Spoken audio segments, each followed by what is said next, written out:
Horror कहानियां थी। रहस्यमयी गर्भ। 60 वर्ष की उर्मिला शहर के बाहरी हिस्से में अपने छोटे से घर में अकेली रहा करती थी।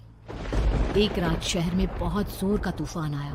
जोर जोर से हवाएं और आंधी तूफान के साथ तेज बारिश होने लगी।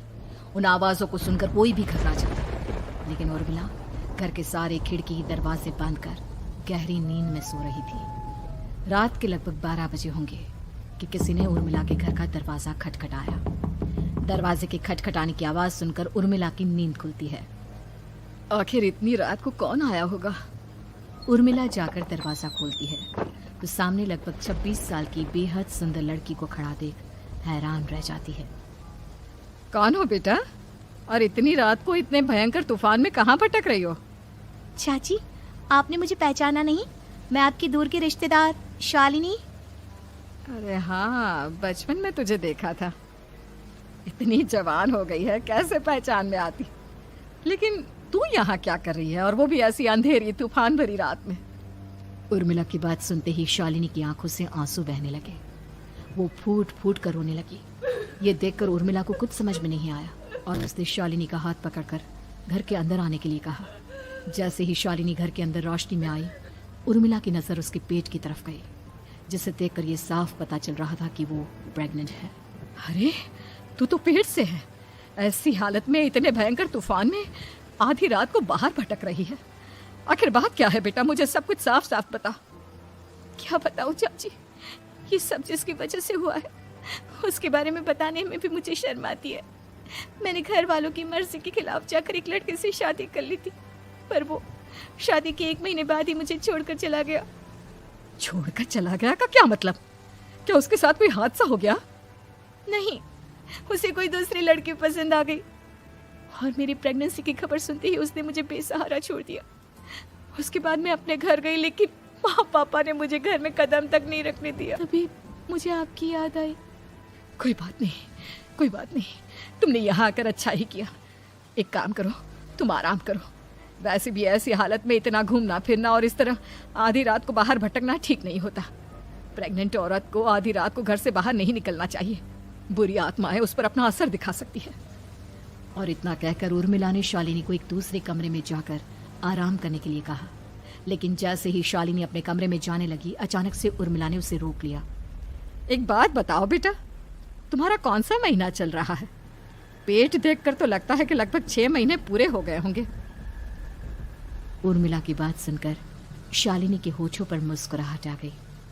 चाची जी, अभी सिर्फ 1 ही महीना हुआ है। शालिनी की बात सुन उर्मिला दंग रह गई। उसे समझ में नहीं आ रहा था कि प्रेगनेंसी के पहले ही महीने में शालिनी की हालत ऐसी क्यों थी। लेकिन फिर उसने बात को नजरअंदाज कर शालिनी को आराम करने के लिए कहा और खुद भी कमरे में जाकर सो गई। अभी कुछ ही घंटे बीते थे कि अचानक से एक बच्चे के बड़े ही अजीबोगरीब बेढंगे तरीके से रोने की आवाजें उर्मिला के घर में गूंजने लगी। उन आवाजों को सुनकर उर्मिला की नींद फिर से खुलती है। ये अचानक बच्चे के रोने की आवाज कहां से आने लगी? उसने उठकर चारों तरफ देखा, पर वहां उसे कोई नजर नहीं आया। उर्मिला घबराते हुए शालिनी के कमरे में गई तो वहां उसे कमरे की दीवार पर एक बेहद खौफनाक साया नजर आया, जिसे देखकर उर्मिला बुरी तरह से घबरा गई। आखिर ये सब क्या हो रहा है? शालिनी, शालिनी उठो! उसने जोर जोर से आवाज देकर शालिनी को जगाने की कोशिश की, लेकिन ऐसा लग रहा था जैसे उसकी आवाज शालिनी तक पहुंच नहीं रही थी। कमरे की दीवार पर एक बहुत बड़ा और बेहद डरावने दिखने वाले इंसान का साया और एक बच्चे के अजीबोगरीब ढंग से रोने और चीखने की आवाजें अब उर्मिला को ज्यादा डराने लगी थी। उर्मिला को शालिनी की चिंता सताने लगी और उसने पूरी ताकत के साथ चीख कर शालिनी को आवाज लगाई, शालिनी! तभी अचानक सब कुछ एकदम पहले जैसा हो जाता है और उर्मिला की आवाज सुनकर शालिनी की नींद खुलती है। क्या हुआ चाची, आप इतनी तेज क्यों चिल्ला रही हैं? आप ठीक तो है ना? अभी मैंने तुम्हारे कमरे में कुछ अजीब सा देखा। तुम ठीक हो ना शालिनी? मुझे यहाँ एक बच्चे के रोने की आवाजें आ रही थी। लगता है आपको मेरी कुछ ज्यादा ही चिंता हो गई है। आपने मेरी प्रेगनेंसी के बारे में कुछ ज्यादा ही सोच लिया होगा। मैं एकदम ठीक हूँ, आप आराम से सो जाइए। इतना कहकर शालिनी ने उर्मिला को फिर से अपने कमरे में जाने के लिए कहा और खुद भी जाकर सो गई। पर अब उर्मिला की आंखों से नींद गायब हो चुकी थी। अगली सुबह जब शालिनी उठी तो वो सीधा उर्मिला के पास आई। गुड मॉर्निंग चाची। तभी अचानक उर्मिला की नजर शालिनी के पेट पर पड़ती है, जिस पर नीले रंग से एक अजीब सी आकृति नजर आ रही थी। शालिनी, ये तुम्हारे पेट को क्या हुआ? मैंने इतनी औरतों को देखा है, ऐसा तो किसी के साथ नहीं होता। शालिनी ने जैसे ही अपने पेट की तरफ देखा तो उसे वहां कुछ भी नजर नहीं आया। चाची कुछ भी तो नहीं है, सब कुछ एकदम नॉर्मल है। आपको क्या अजीब लग रहा है? इससे पहले कि उर्मिला उसके सवाल का कोई जवाब देती, अचानक से शालिनी के पेट में जोर जोर से दर्द होने लगा। वो बुरी तरह दर्द से तड़पने लगी। चाची, चाची। ये सब देखकर उर्मिला बहुत घबरा गई। उसने धीरे धीरे शालिनी के पेट को सहलाना शुरू किया, लेकिन शालिनी का दर्द कम नहीं हुआ। उर्मिला जाकर रसोई से पानी का गिलास लेकर आई और शालिनी को पानी पिलाने की कोशिश करने लगी। ले बेटा, पानी पी ले, तुझे आराम मिलेगा। ले ले। नहीं चाची, मुझे बहुत तेज दर्द हो रहा है। अरे थोड़ा पी ले बेटा। जैसे ही उर्मिला ने शालिनी को पानी पिलाया, उसने देखा कि गिलास में बचा पानी का रंग नीला पड़ गया और शालिनी की आंखें अजीब हो गई। उसके पेट पर बच्चे का एक डरावना चेहरा नजर आने लगा। ये सब देखकर उर्मिला की डर से हालत खराब होने लगी, पर तभी शालिनी का दर्द ठीक हो गया। बेटी, अभी तुम्हारा दर्द ठीक है तो ऐसा करो, तुम थोड़ी देर आराम कर लो। शालिनी को आराम करने के लिए कहकर उर्मिला तेज कदमों से चलकर घर से बाहर निकल जाती है और पास ही रहने वाली एक औरत कालिंदी के पास पहुंचती है। अरे उर्मिला बहन, बड़े दिनों बाद दिखाई दी, क्या हुआ?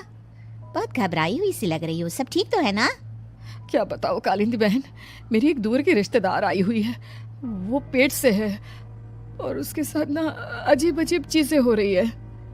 अब उर्मिला सारी बात कालिंदी को बताती है, जिसे सुनने के बाद काले जादू और तंत्र विद्या की माहिर कालिंदी एक ताबीज बनाकर उसे देती है। बहन, मुझे शालिनी पर किसी बुरी आत्मा का साया लगता है। ये ताबीज ले जाओ, आज रात को 12 बजे उसे पहना देना, फिर सब ठीक हो जाएगा। उर्मिला ताबीज लेकर घर वापस आती है और अब आधी रात के होने का इंतजार करने लगती है। जैसे ही आधी रात होती है, वो नींद में सोई शालिनी को ताबीज पहना शांति से अपने कमरे में आकर अपने पलंग पर लेट जाती है। अब सब ठीक हो जाएगा। ये सोचकर उर्मिला शांति की एक सांस ही लेती है कि तभी अचानक उसकी आंखों के सामने कुछ ऐसा आता है जिसे देखकर उर्मिला डर से चीखने लगती है। तुम कौन हो? कौन हो तुम? जाओ यहाँ से, जाओ जाओ यहाँ से। तभी उर्मिला की एक जोरदार दर्द भरी डरावनी चीख वहां पर गूंज गई। उर्मिला की आंखों के सामने एक बच्चा खड़ा हुआ था, जिसका पूरा शरीर किसी बूढ़े की तरह नजर आता था, लेकिन मुंह किसी नवजात बच्चे की तरह था। उसकी आंखें गुस्से से लाल थी और वो घूर घूर कर उर्मिला की तरफ देखा जा रहा था। कौन हो तुम? कौन हो? उर्मिला के चीखते ही वो बच्चा जोर जोर से रोने लगा। घबराकर उर्मिला ने अपने हाथों को अपने कानों पर रख लिया।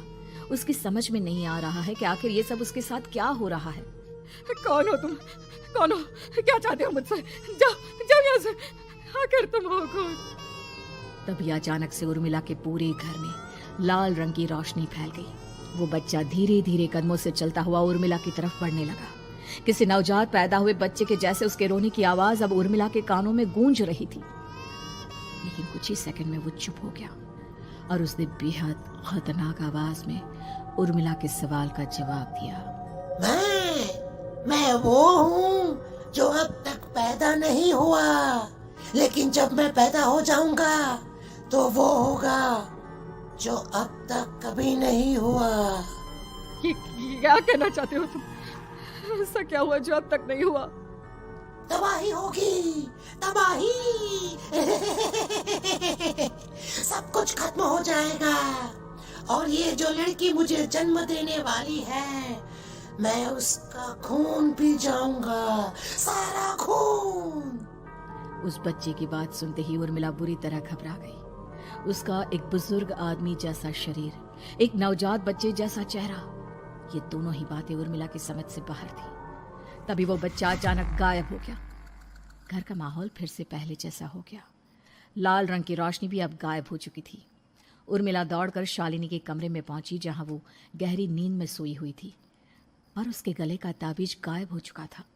उठो उठो शालिनी, उठो बेटा, मुझे तुमसे जरूरी बात करनी है। अरे चाची, क्या हुआ? इतनी रात को आप परेशान क्यों कर रही हैं? सब ठीक है ना? अभी जब तुम सो रही थी ना तो मैंने तुम्हारे गले में एक ताबीज पहनाया था। कहाँ गया बेटा, बताओ मुझे। शालिनी ने चारों तरफ अपनी नजरें घुमाकर देखा, लेकिन वहां पर कोई ताबीज नहीं था। वह हैरानी से उर्मिला के चेहरे की तरफ देखने लगी। उसे समझ में नहीं आ रहा था कि आखिर उर्मिला किस ताबीज के बारे में बात कर रही थी। नहीं चाची, यहाँ कोई ताबीज नहीं है। लगता है आपने कोई बुरा सपना देखा है। मैंने कोई बुरा सपना नहीं देखा। खैर छोड़ो, तुम अब सो जाओ, कल सुबह बात करते हैं। डर और घबराहट की वजह से उर्मिला की आंखों से नींद तो जैसे बिल्कुल गायब हो गई थी। अगली सुबह उर्मिला बिना कोई देर किए गांव के बाहर एक छोटी सी झोपड़ी में रहने वाले बूढ़े पंडित के पास पहुंची। पंडित जी, मेरी मदद कीजिए। अरे आओ आओ उर्मिला, क्या हुआ? सब ठीक तो है ना? क्या बताओ पंडित जी, बहुत बड़ी मुसीबत है। मेरी दूर की एक रिश्तेदार लड़की पेट से है और उसके साथ बहुत डरावनी चीजें हो रही है। कल रात को तो एक अजीब सा दिखने वाला बच्चा मेरी आंखों के सामने आकर खड़ा हो गया था। ये तुम क्या कह रही हो? मुझे साफ साफ बताओ कि आखिर तुमने क्या देखा? उर्मिला ने अपने साथ हुई बीती रात की पूरी घटना पंडित जी को बताई, जिसे सुन पंडित जी के माथे पर चिंता की लकीरें उभर आई। अनर्थ होने वाला है, अनर्थ। बरसों पहले भी उस हैवान ने एक लड़की के पेट से जन्म लिया था और उसके बाद उस शहर को पूरी तरह से तबाह कर दिया। कैसी विपदा पंडित जी, कैसे बात कर रहे हैं आप?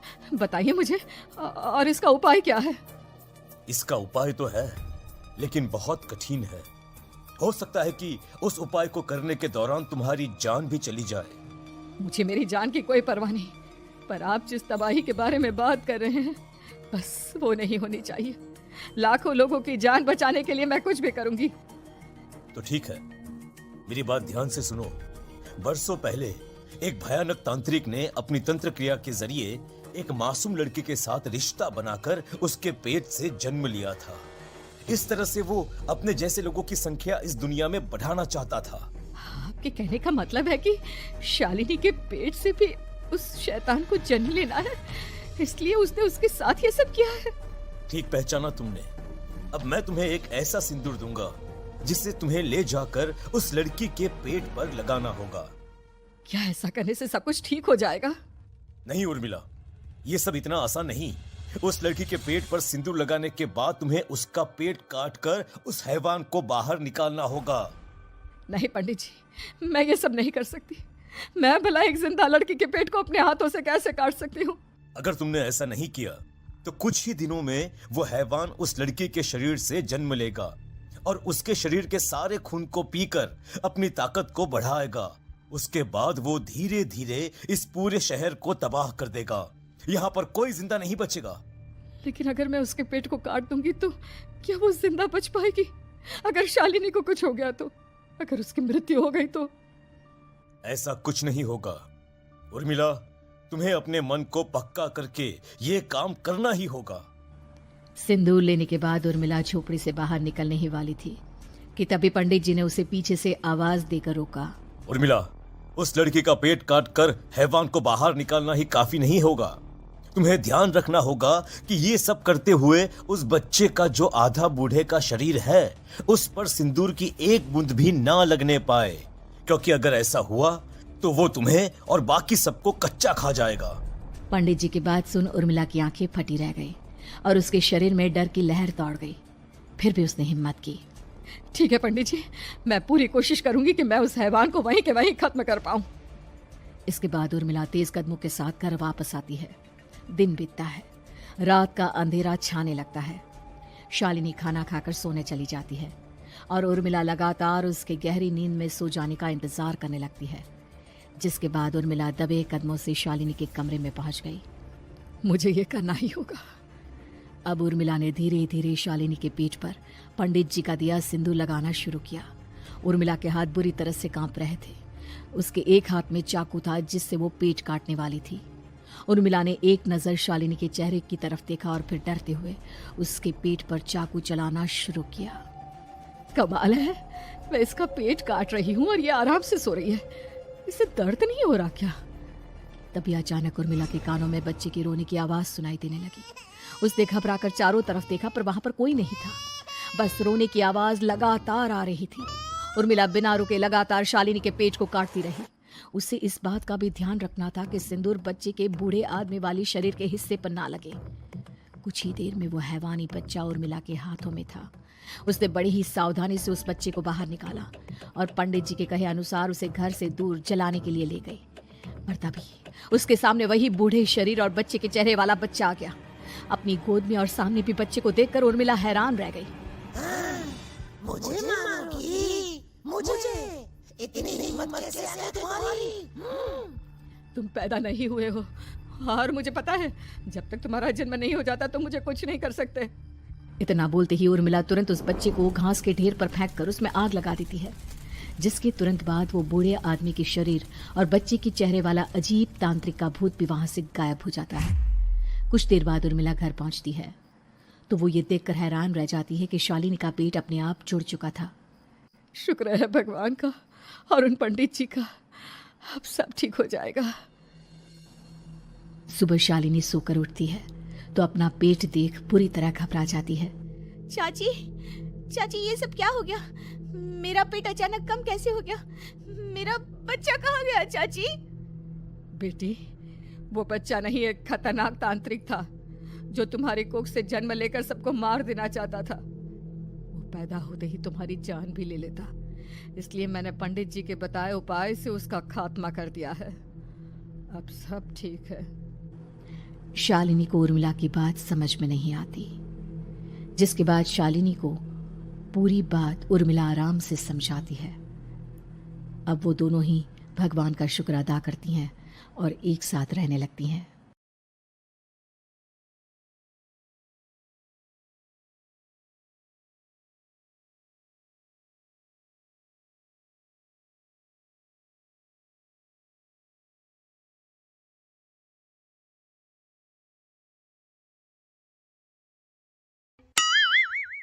अरे बिद्दू, आज घर में बहुत काम है।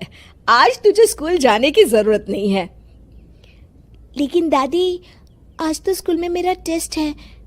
अरे एक दिन स्कूल नहीं जाएगी तो ऐसी कौन सी तेरी कलेक्टर की पढ़ाई छूट जाएगी। वैसे भी मैं देख रही हूँ आजकल तो बड़ी ढीठ हो गई है। अपनी दादी की बातें सुनकर बिंदु नाराज हो जाती है। तभी उसकी माँ कहती है, अरे बिंदु, इतनी छोटी बात पे मुंह फुलाने की क्या जरूरत है। दादी बिल्कुल सही कह रही हैं। लड़कियों को तो घर के काम काज सीखना चाहिए। अरे बहू, रमेश के लाड़ प्यार ने इसे बिगाड़ रखा है। कम से कम तू तो मेरी बात समझती है। अच्छा, मेरी पूजा का समय हो गया है, मैं पूजा करने जा रही हूँ। इतना कहकर रमेश की माँ वहां से चली जाती है। इस तरह बिंदु की दादी और माँ दोनों अक्सर उसे घर के कामों में ही उलझा कर रखते थे। कुछ दिनों के बाद राजू और बिंदु के 10वीं के रिजल्ट्स आते हैं। दोनों बच्चे दादी को अपना अपना रिपोर्ट कार्ड दिखाते हैं। शाबाश मेरे लाल, तू तो बड़े अच्छे नंबरों से पास हुआ है। तभी बिंदु कहती है, दादी मैं भी अच्छे नंबरों से पास हुई हूँ। रमेश की माँ बिंदु को अनदेखा करते हुए कहती है, हाँ हाँ ठीक है, अभी यहाँ खड़ी क्या कर रही है? सुन लिया मैंने, जाकर मेरे लिए चाय बना कर लिया। बिंदु उदास होकर चाय बनाने किचन में चली जाती है। तभी राजू कहता है, दादी मैं क्रिकेट के कोचिंग सेंटर में एडमिशन लेना चाहता हूँ। अरे वाह राजू बेटा, ये तो तूने बड़ी अच्छी बात कही। तू कल ही अपना एडमिशन करा ले, जितनी भी फीस होगी मैं दे दूंगी। अरे एक दिन मेरा पोता विराट कोहली बनेगा। इस तरह अक्सर रमेश की माँ अपनी पोती बिंदु के साथ दुर्व्यवहार करती थी। कुछ दिनों के बाद रमेश की माँ और उसकी पत्नी दोनों सास बहू मिलकर राजू का एडमिशन अच्छे स्कूल में करवा देते हैं, लेकिन बिंदु का एडमिशन नहीं करवाते। इस बात से नाराज होकर बिंदु अपनी दादी से कहती है, लेकिन दादी मुझे भी आगे की पढ़ाई करनी है। अरे क्या करेगी आगे की पढ़ाई लिखाई करके हैं? आज से ये पढ़ाई का भूत अपने दिमाग से उतार दे। इतना कहकर रमेश की माँ वहां से चली जाती है। उस दिन के बाद से बिंदु की पढ़ाई हमेशा के लिए छूट जाती है और उसकी दादी उससे घर के सारे काम करवाना शुरू कर देती है। इस तरह उसका सारा दिन घर के कामों में ही बीत जाता था। कुछ दिन बीत जाते हैं और एक दिन रमेश छुट्टियों पर घर आता है। बिंदु को घर के काम करते हुए देख उससे कहता है, अरे बिंदु बेटा, तुम स्कूल नहीं गई? पिताजी, दादी ने मेरा एडमिशन कराने से मना कर दिया है। वे कहती हैं घर पे रहकर घर के काम करना सीख।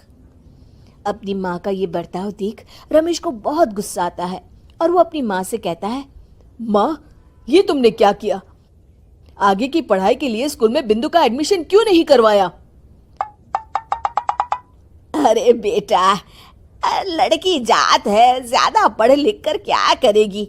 वैसे भी शादी के बाद तो इसे घर के ही काम करने हैं ना।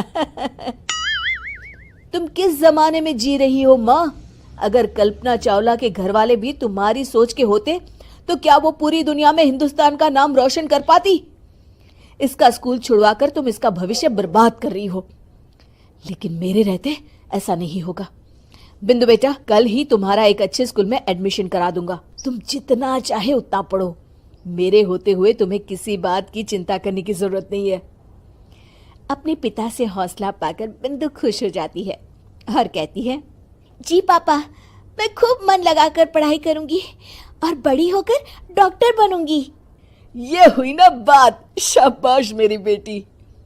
शिक्षा, लड़का हो या लड़की, हमें दोनों को आगे बढ़ने का मौका देना चाहिए।